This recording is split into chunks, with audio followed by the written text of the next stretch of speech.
Well, hello everyone. Welcome to today's edition of Let's Discuss with John Barba.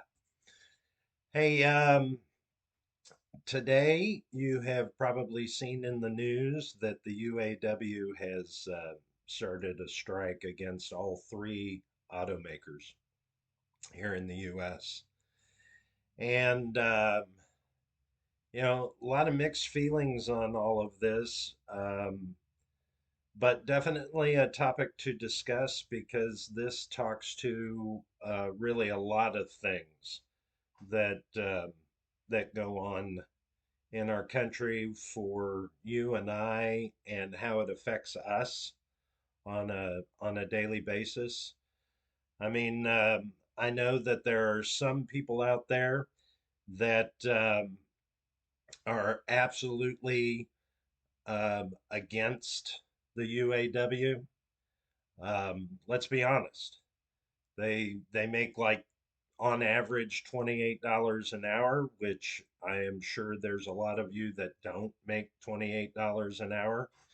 Um, and their demands in this strike are a 32-hour work week. God, I wish I had a 32-hour work week, as I'm sure you do. They want more benefits. They want more retirement. Um, they want a lot of things. They want a cost of living increase, significant cost of living increase. Um, and, cars are already, new cars are out of reach for most people. I mean, with interest rates tripling, most people can't afford to buy a new car. Um, so I get why people are against the UAW on this thing. There's another side of it too, and that is, man, these auto workers, they're getting hit by this economy too.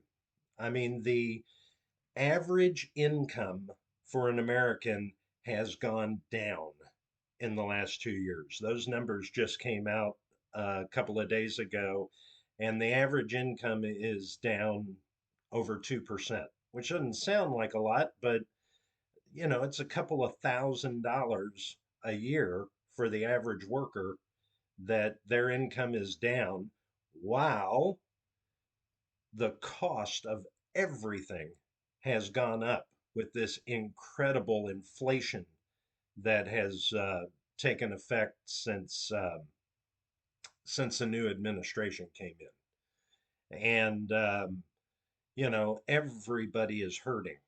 And so it's understandable that these auto workers would would I mean, they've got families to take care of, right? Just like you and I, they have families to take care of and they work hard. And I get the fact that they're hurting. We're all hurting. Um, and look, they've also got another point. Look at the income that these CEOs make. Mary Barra, the GM CEO, made $29 million last year. Farley, the CEO of Ford's, not that far behind, made over $20 million last year. Um, what his base pay is like $1.7 million, and everything else is stock options and so forth, which, by the way, I'm actually personally a fan of people being compensated by results. These CEOs make a ton of money because they help the stock price go up, which is what a CEO's job is to increase the value of a company. But come on, $20 million a year, $29 million a year.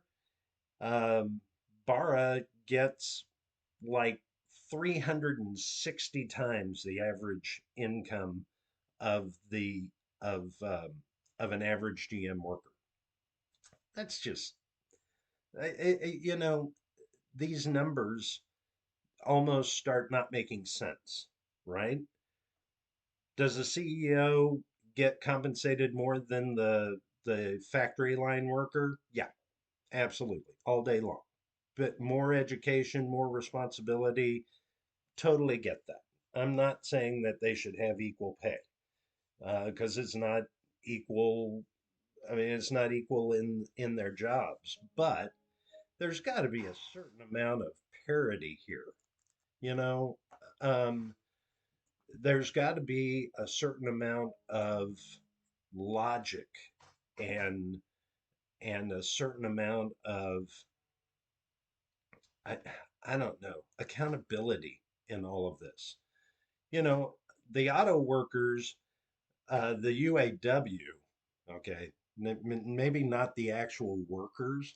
UAW came out like uh, they came out really well when Obama and Bush bailed out the auto industry back in 2008, right, and the years following, because the investors took the hit when these companies BK'd or got had to be restructured. But UAW and some of these other groups wound up getting all of this stock and they got covered. They got protected. The investors got screwed. And by the way, the American people got screwed because we had to take a bunch of stock in companies like GM and we wound up selling it for a loss. And, you and I, the people that actually pay the bills, yeah, we got screwed because the government lost money on that stock.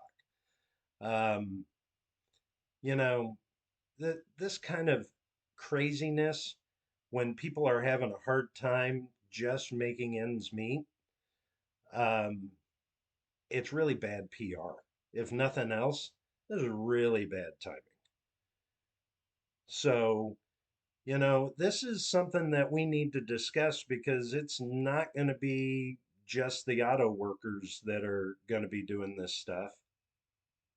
There are other unions and there are other companies where you have great this chasm between what executives make and what the average person makes.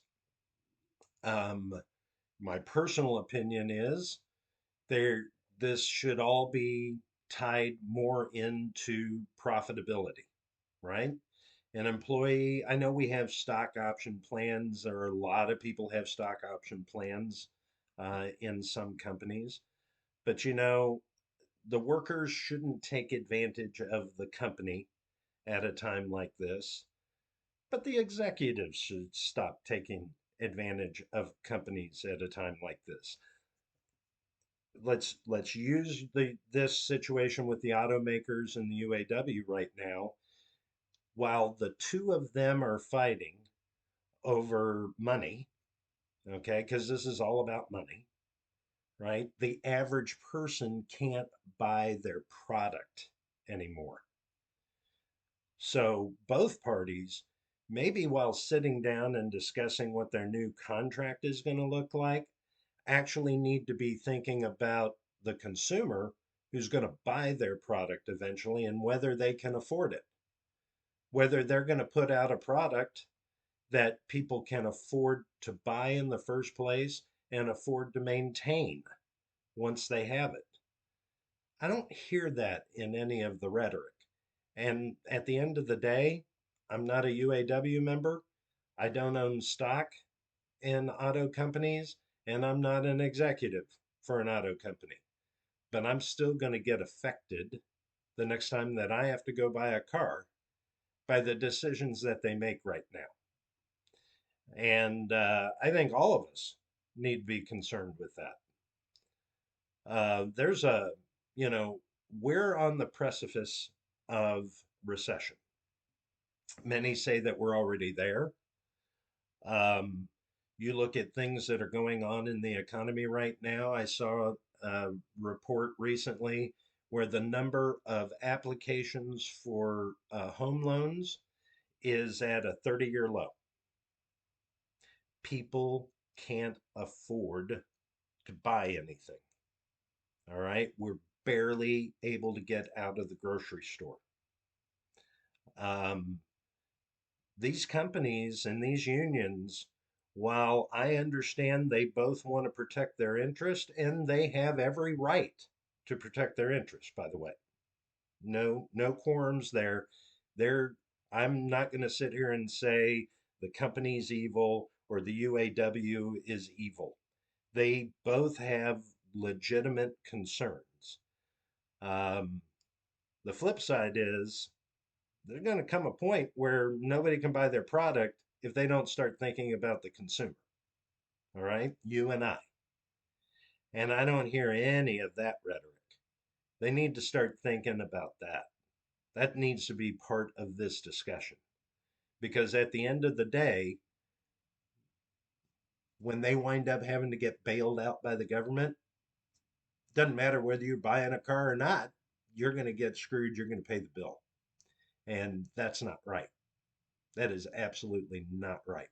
And I'm tired of us doing that. I'm tired of us, this too big to fail crap uh, allows companies and unions to not think about the consumer, to only be self absorbed in their wants and needs. Because they know the taxpayer is going to have to bail them out when they've pushed it too far. So CEOs, yeah, they need to be incentivized for doing a good job and bringing value. The employees need to be incentivized for bringing value and doing their job. 32-hour work week. That's not an incentive. That's like, please, please, Korea, make our cars, right? Because they don't do that crap there. They actually work. Um, but, you know, something to discuss. So as you listen to all this rhetoric about the the the strikes and so forth and so on, you know, we need to be pushing, we need to be doing something on our part to protect our interest. Because at the end of the day, all of this smells like the average person is getting screwed. So, my opinion, and probably something worth discussing. I hope you have a great Friday. I hope you have a wonderful and blessed weekend. And we'll talk again and discuss a new topic soon.